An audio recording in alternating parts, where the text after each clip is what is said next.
Hey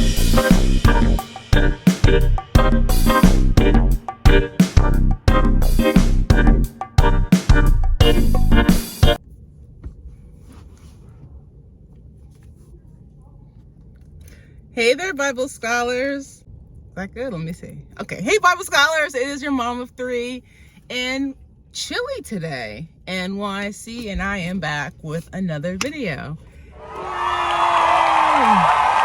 If you are a current subscriber, thank you for the love and support. I appreciate you. If this is your first time on my channel, welcome. My name is Taneza. I am the mother of three unpredictable. My kids are unpredictable. You never know what you're gonna get. Kids living in the heart of New York City. I would love for you to join my YouTube family, my tribe, and all you have to do is hit the button that says subscribe. If you are already subscribed, again, thank you for the support, but please make sure that your post notifications are turned on so that you never miss a video. My tribe has like a special set of with honors. Tribe members with honors, my Bible scholars. We are on a mission to read through the Bible this year, and we would love, love, love to have you join us. Today's a special day. Today's review will cover the very last chapter of 1 Kings, chapter 22. It just shocks me, guys, that when we finish books of the Bible, that we have finished another book of the Bible. So let's just jump into it. This review, like I said, is a review of 1 Kings chapter 22. Oh, I'll be reading out of the NIV translation when I do read Bible verses. Any translation that you have, just stick with it. It's perfect, but you don't even need a Bible because I will put every verse I read on the screen for you to follow along. All right, let's get started. For 3 years, there was no war between Aram and Israel. That third year, Jehoshaphat, king of Judah, went to visit the king of Israel, Ahab. I wanted to read for you verse 3. The king of Israel said to his officials, "Don't you know that Ramoth Gilead belongs to us? And yet we are doing nothing to retake it from the king of Aram." Ahab asked Jehoshaphat if he would fight against Ramoth Gilead with him. Verses 4 and 5. So he asked Jehoshaphat, "Will you go with me to fight against Ramoth Gilead?" Jehoshaphat replied to the king of Israel, "I am as you are. My people are your people. My horses are your horses." But Jehoshaphat also said to the king of Israel, "First," I knew I liked him when I read this verse, "first seek the counsel of the Lord." First. So Ahab collected 400 prophets and asked them if he should go to war with Ramoth Gilead or refrain from going to war. All the prophets said, "Go, for the Lord will give it into the king's hand." Jehoshaphat asked if there was a prophet of the Lord they could ask. Ahab told Jehoshaphat there was one man, but quote, "I hate him because he never prophesies anything good, but always bad." I thought this was Micah, but it's spelled Micaiah, so maybe it's still Micah, son of Imlah. He should not say that, Jehoshaphat said, and he's right.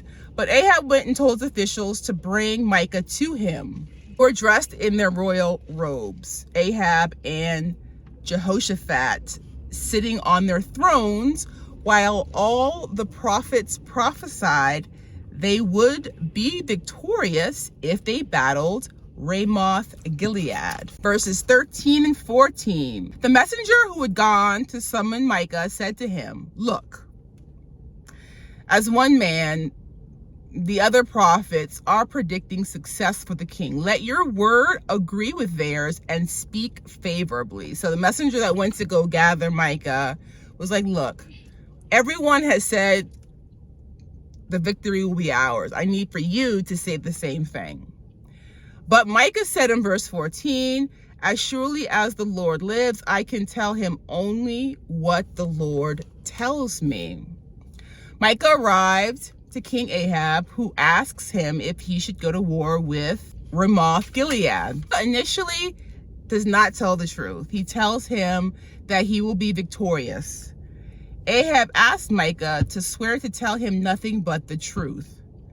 Micah then said, he saw Israel all scattered on the hills like sheep with no shepherd. The Lord said, these people have no master. Let each one go home in peace. I wanted to read verses 19, 20, 21, 22, and 23. Micah continued, therefore hear the word of the Lord. I saw the Lord sitting on his throne with all the hosts of heaven standing around him on his right and on his left. And the Lord said, who will entice Ahab into attacking Ramoth Gilead and going to his death there? One suggested this and another that. Finally, a spirit came forward, stood before the Lord and said, I will entice him. By what means, the Lord asked. I will go out and be a lying spirit in the mouths of all his prophets, he said. You will succeed in enticing him, said the Lord. Go and do it. So now the Lord has put a lying spirit in the mouths of all these prophets of yours. The Lord has decreed disaster for you. So that was bold of Micah. Literally, 400 prophets are saying one thing. You say, not only are they wrong, but they have a lying spirit in them. One of the prophets, Zedekiah, slapped Micah in the face because he basically called them all liars. Ahab ordered for Micah to be sent back to Ammon, put in prison, and given nothing but bread and water. So the first part of chapter 22 is Micah prophesying against Ahab. Second part of chapter 22, Ahab and Jehoshaphat went up to Ramoth Gilead. They hatched a plan. Ahab would wear a disguise. Jehoshaphat would wear his royal robes. It all starts with verse 30.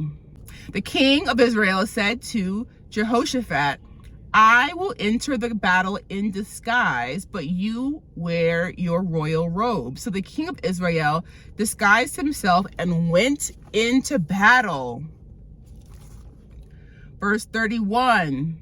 Now the king of Aram had ordered his 32 chariot commanders, do not fight with anyone, small or great, except the king of Israel. The chariot commanders saw a Jehoshaphat. They thought he was the king of Israel. They turned to attack him. Jehoshaphat cried out, and then once he cried out, they stopped pursuing him. Verse 34, but someone drew his bow at random and hit the king of Israel between the sections of his armor. The king told his chariot driver, wheel around, get me out of the fighting. I have been wounded. The battle went on all day. Ahab was propped up in his chariot, bleeding out of his wound all day long. Ahab died that evening. He was buried in Samaria. Ahab's chariot, remember he was propped up after he was wounded, was cleaned at a pool where the dogs licked up his blood, just as the Lord had said. So Ahab was killed at Ramoth Gilead. The next portion of chapter 22, Jehoshaphat, king of Judah. So Jehoshaphat, son of Asa, became king of Judah in the 4th year of Ahab, king of Israel. You guys know I love Asa. I have a new life verse. Taneza, have a new life verse. It is 1 Kings chapter 15, verse 14. I'll actually insert the video here. I'm obsessed with this verse, you guys. I literally say it every day. Not remove the high places. Asa's heart was fully committed to the Lord all his life. Oof. Bible scholars, I want to be fully committed to the Lord all my life. Fully committed to the Lord. Wow, it's so powerful. Every day I say this verse. I'll insert my clip here, but I'm also going to do it live for you guys. Although he did not remove the high places, Asa's heart was fully committed to the Lord all his life. Asa's heart was fully committed to the Lord all his life. I've literally been saying that every day this week. Lord, I want my heart to be fully committed to you all my life. Okay, so Jehoshaphat is the son of Asa. I said, I love Asa, 1 Kings 15:14. Like his father Asa, Jehoshaphat did what was right in the eyes of the Lord. He did get rid of the male shrine prostitutes.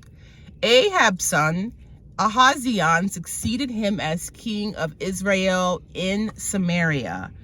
Chapter 22 ends with verses 52 and 53. He, Ahaziah, did evil in the eyes of the Lord because he walked in the ways of his father and mother and in the ways of Jeroboam, son of Nebat, who caused Israel to sin.